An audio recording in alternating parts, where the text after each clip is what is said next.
Maraming salamat, Daniza Fernandez, nag-uulat ng live mula Batasang Pambansa. Nasa Senado na ang kapalaran ni Vice President Duterte na tanggap na ng Senado ang Articles of Impeachment na magiging basehan ng paglilitis. Magbabalita si Amor Santos live mula sa Pasay City.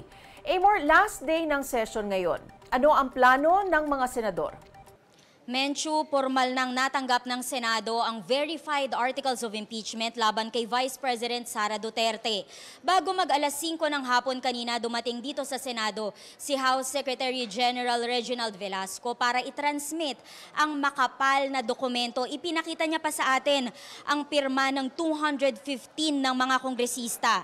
Mag-aalas 6 ng hapon naman, opisyal na tinanggap ni Senate Secretary Ray Bantug ang complaint.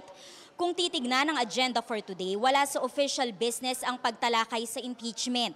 Ayon kay Senator Joel Villanueva, kailangang pagdesisyonan sa plenaryo ang mga pwedeng gawin ng mga senador during the break. At least 2 senators, sina Senate Minority Leader Coco Pimentel at Joel Villanueva ang nagsabing hindi tulad ng ordinaryong bills na dapat matapos within the present Congress, pwedeng ipagpatuloy ng Senado ang impeachment trial hanggang sa 20th Congress.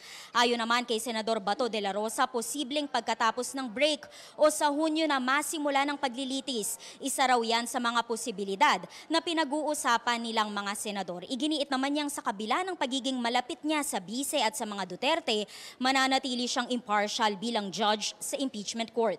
2/3 ng Senado ang kailangan para makonvict at tuluyang mapatalsik sa pwesto ang bise. Ito ang ikatlong beses na magko-convene ang Senado bilang isang impeachment court. Huli itong nagsagawa ng impeachment trial para kay dating Chief Justice Renato Corona noong 2012 dahil sa hindi pagdeklara ng kanyang assets sa kanyang salin. Sumalang rin sa impeachment trial si dating Pangulong Erap Estrada pero nagbitiw siya sa pwesto ng dahil sa EDSA 2. Sa ngayon, Menchu, we got word na nag-adjourn na ang Senate session without tackling itong impeachment complaint laban kay Vice President Sara Duterte. So, aalamin natin kung ano na yung magiging what's next for this impeachment process. Menchu.